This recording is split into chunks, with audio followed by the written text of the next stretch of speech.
Ang nakaraan, makukuha na sana ng ating bida ang prophet na si Hastia, kaya lang biglang dumating si Iris, at naglabas ito ng isang Nephilim na siyang humadlang kay Sean.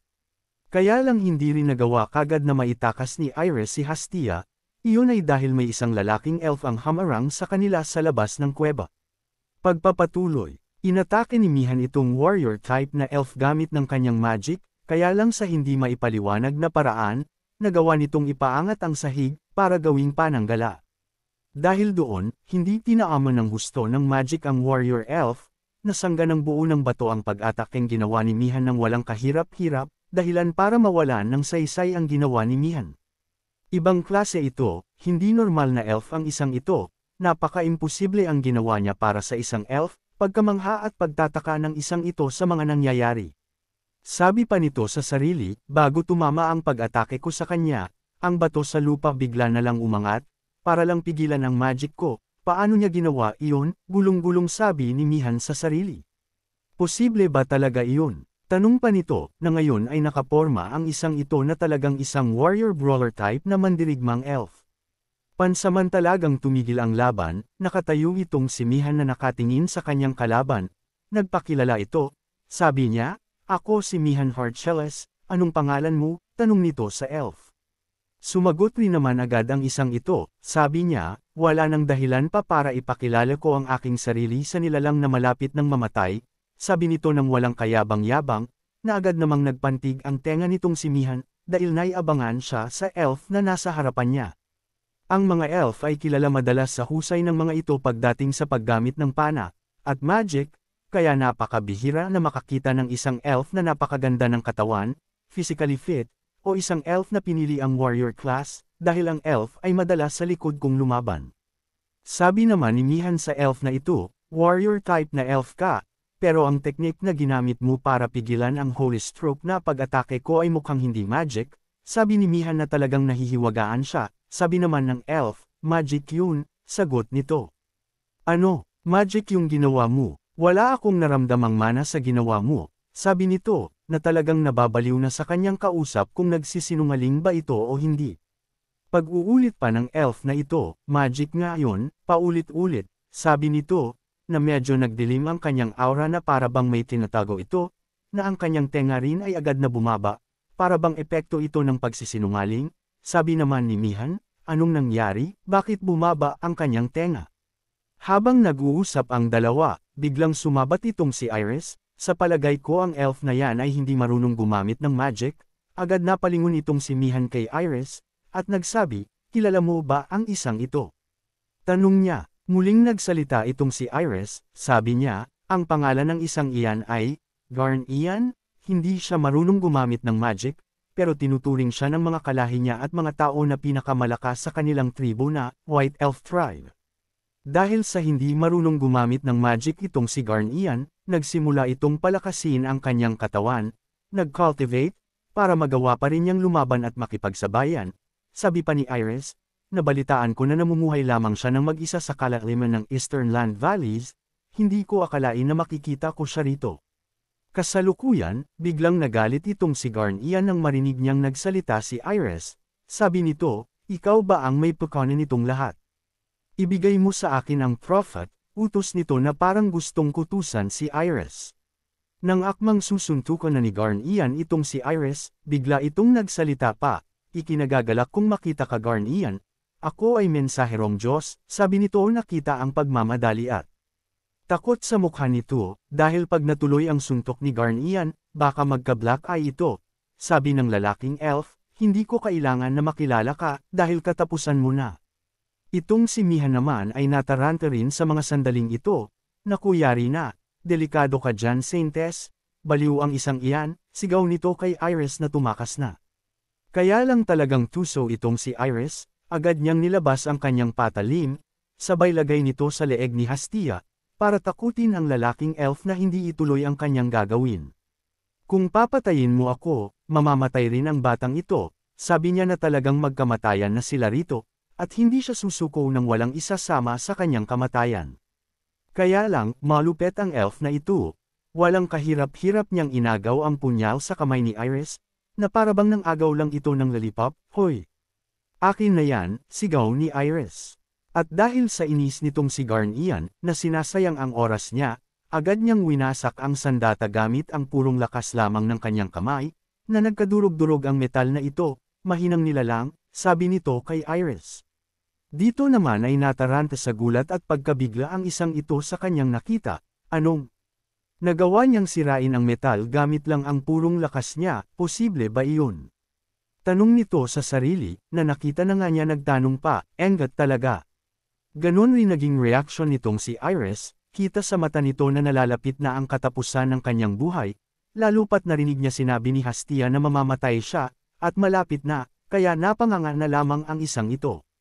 Habang nakatingin pa si Iris sa lalaking ito na para bang lalapi routine siya ng muscle nitong si Garnian, sabi ni Hastia, sabi ko naman sa iyo, mamamatay ka na, at nag-umapaw pa ng gusto ang nakamamatay na aura nitong si Garnian. Dahil doon, nilamag ang isang ito, parang yung tipong natatae ka na, sabay na hipa ng hangin ang katawan, ganon ang pakiramdam ng isang ito, kaya naluluha-luha na siya sa kaba, agad namang tumangala si Hastia kay Iris, at nagsabi, ano pang ginagawa mo rito, bakit hindi ka pa tumakbo, sabi nito, na kahit ginawan na siya ng masama, kabutihan pa rin ang nais niya sa kanyang kapwa. Ganon nga ang ginawa ni Iris, agad niyang binitawan at tinulak itong si Hastia palayo sa kanya, iyon ay para tumakas na ito, at lumayo sa lugar na ito bago siya itiklop sa 10 beses ni Garnian. At ayun na nga, karipas ng takbo ang isang ito, para bang may manyakis na humahabol sa kanya sa sobrang taranta nito na tumakas, sabi nito, ikaw na bahala dyan Sir Mihan, kayang-kaya mo yan, alis muna ako tatawag ako ng tulong, pagpalain ka nawa ni Lamendel, sabi nito. Si Mihan naman ay naaning sa ginawa ni Iris, anong? Seryoso ba talaga siya? Tatawag siya ng tulong, mas kitang-kita na tumatakas siya ngayon dahil sa takot nito, sabi niya sa sarili. Sabi naman nitong si Garnian, anong tatawag ng tulong, tumakbo siya kasi takot siya, sabi naman ni Mihan, alam ko. Naiintindihan ko, hindi mo na kailangang ulitin pa, sabi nito, na naiirita talaga siya kay Garnian. At ayun na nga, magsisimula na naman ang laban ng dalawa, rito si Mihan ay mulang inihanda ang kanyang tindig sa susunod na sagupaan nila ni Garnian. Nakaporma na ang isang ito, sabi niya, matagal ko na talagang inaante na may makalabang malakas na warrior na mula sa White Elves tribe, magpapakilala ako uli, ako si Mihan Harcheles, ako ang dating pinakamalakas na spearman ng Knights of Light. Patuloy niyayabang ngayon ni Mihan ang kanyang titulo, kung sino siya at kung anong narating niya. Sabi pa niya, hindi lang iyon, kasama si Duke Vilay Arthvert, kasama ko ang captain ng Knights of Light, kaya lang hindi na natuloy ang sinasabi nito. Iyon ay ang kamao ngayon ni Garnian ay naglalakbay na patungo sa napakaingay na lalaki, galit na galit, ang liliwanag ang kamao nito ngayon, sa pool. Isang solid na suntok ang tumama sa sikmura ng napakaingay na lalaking ito. Namuti ang kanyang mga mata sa tindi ng puwersa ng kamao na tumama sa kanyang katawan, na hindi man lang niya nagawang sanggain. Napakabuga ng dugo ang isang ito sa nangyari, sabi pa niya sa isip niya, walang hiya kang mahabang tenga ka, nagsasalita pa ako, hindi mo man lang ako pinatapos, sabi niya na unti-unti nang nawawala ng malay ngayon. Isang solid na uppercut pala ang pinakawala na suntok nitong si Garnian, at sa puwersa nito ay umangat at tumalsik papalayo ang kanyang kalaban ng walang kahirap-hirap. Lipad, nagmistulang bituin sa langit si Mihan, pinauwi na siya nitong si Garnian sa tahanan nito ng walang kahirap-hirap, matapos noon, lumingon ito kay Iris, at nagsabi, hoy ikaw. Tumigil ka sa pagtakbo, utos nito, na talagang tuturuan niya ng leksyon ang lahat ng tingin niyang kalaban. Nakita ni Iris ang nangyari kay Mihan, hindi pa siya nakakalayo ng husto ay natalo kaagad si Mihan, sabi nito, anong klaseng halimaw ang isang iyon? Wala man lang kalaban-laban si Mihan sa kanya, bakit ba ang isang iyon ang sumama sa akin? Sabi nito na nagmamadali pa ring tumakbo palayo. Kaya lang sa pagmamadali nito, hindi niya nakita ang nilalang sa kanyang harapan, kaya nabangga nito ang isang lalaki, at ito ang ating bida, tandaan na nagawa niyang talunin ang Nephilim na nakalaban niya sa loob. Matapos bumangga kay Sean, agad na bumagsak ang babaeng ito sa harapan ng ating bida. Sabi nito, sa wakas na abutan rin kita, sabi nito kay Iris na nasaktan ang puwet nito sa pagbagsak sa sahig. Kasabay noon, agad na binitawan ng ating bida, ang ulo ng Nephilim na kanyang nakalaban, bumagsak ito sa sahig, para ipakita kay Iris na walang kwenta ang kanyang nakalaban. Nakatingin pa ibaba itong si Sean kay Iris, nanlilisik ang mga mata, sabi nito, "Saan ka pupunta at nagmamadali ka ngayong tumakas?" Tanong nito kay Iris, "Sean Vert." Tanong naman ni Iris, na nagtataka ito kung bakit buhay ang ating bida. "Anong nangyari sa Nephilim?" Tanong nito nagulat na puno rin ng takot, iyon ay dahil kahit nagtanong siya ng ganon, alam na niya ang sagot, hindi lang niya ito matanggap. Dagdag pa ni Iris, "Nagawa mong talunin ang watchman ni Lom Endel." Tanong nito sa ating bida, nakitang-kita ang ulo ng Nephilim na tinalo ni Sean, pero parang kakaiba ito, dahil parang isang helmet na walang laman ang ulo ng Nephilim. "Tumigil ka sa kalokohan mo, imposibleng tunay na Nephilim ang isang iyon, hindi iyon totoong Nephilim," sabi nito kay Iris, na galit pa ang ating bida. Dahil doon, lalong nilamag ang isang ito, dahil malinaw na sa kanya na natalo nga ang kanyang Nephilim, kaya lang hindi nito matanggap na peke ang Nephilim na mayroon siya. Sabi nito, "Anong pinagsasabi mo, ang sinasabi mo ba sa akin na hindi totoong Nephilim iyon?" Tanong nito, sabi naman ng ating bida, "Kung iisiping maigi, napakahina ng isang iyon, napakalayo sa mga nilalang na nakalaban ko na noong una." Maiksi at malinaw na pagkukumpara ng ating bida, kaya malinaw sa kanya na huwad ang isang iyon. Sabi pa ni Sean, "Ang armor ng Nephilim mo ay napakadaling sirain lang, at hindi man lang nagre-regenerate ang isang iyon." Sabi nito, dahil ibang-iba ang tibay, kunat, ng kanyang mga naunang kalaban dahil naghihil ang Nephilim na nakalaban niya noong una. Pero itong nakalaban niya ngayon, ay walang kwenta, mabilis niyang sinira ang armor, at hindi gumagaling ang mga pinsalang binibigay niya rito. Sabi pa ni Sean, "Kung gagawa ka man lang ng kopya noon, ayus-ayusin mo naman. Anong klaseng Nephilim iyon? Parang laruan lang sabi niya, na napakahina raw noon kumapara sa nakalaban niya noon. Sabi naman ni Iris, "Imposible iyon, ang kapangyarihang ito ay bigay mismo sa akin ni Lom Endel, huwad. Hindi yun maaari." Sabi nito na patuloy paring pinagtatanggol ni Iris si Lom Endel na hindi siya niloko nito o ginamit lang. Sabi naman ni Kay Ram, "Angas ang isang ito. Talagang wala siyang kaalam-alam kung anong klaseng guro ang pinanigan niya." Sabi naman ng ating bida, "Siguro nga, mukhang nauto nga siya ng gusto, at kinakampihan niya ang mga corrupt na katulad noon." Dahil nga sa hindi nito matanggap na mali ang pinuno na kanyang pinapanigan, agad itong nagtaas ng boses, "Tumahimik ka, ang mga sinasabi mo ay isang malaking insulto sa aking Diyos. Kung pinagdududahan mo ang aking kapangyarihan, pues, ipapakita ko uli ito sa iyo," sabi niya. Kaya lang bago niya iyon nagawa, isang mabilisang sipa sa sikmura ang ginawa ni Sean, na agad rin namang tinamaan itong si Iris ng walang kahirap-hirap, isang sipa na hindi kikitil ng buhay, sapat lang para mawalan ito ng malay. Sabi ni Sean, "Bla, bla, bla, ang ingay mo, sumama ka na lang sa akin ng tahimik. Mamaya na kita tatanungin sa mga gusto kong malaman," sabi nito, na binitbit na ngayon si Iris. Kaya lang bago magsimulang maglakad ang ating bida, bigla itong napahinto sa kanyang gagawin, iyon ay dahil may pumihil sa kanya nang hindi niya namamalayan. Ayon na ngam naririto ngayon sa tabi niya ang batang si Hastia, ang prophet na kailangan niya, ang misyong binigay sa kanya ni Ero na kunin ang isang ito. Ay oo nga pala, nakalimutan ko ang isang ito, sabi niya sa sarili.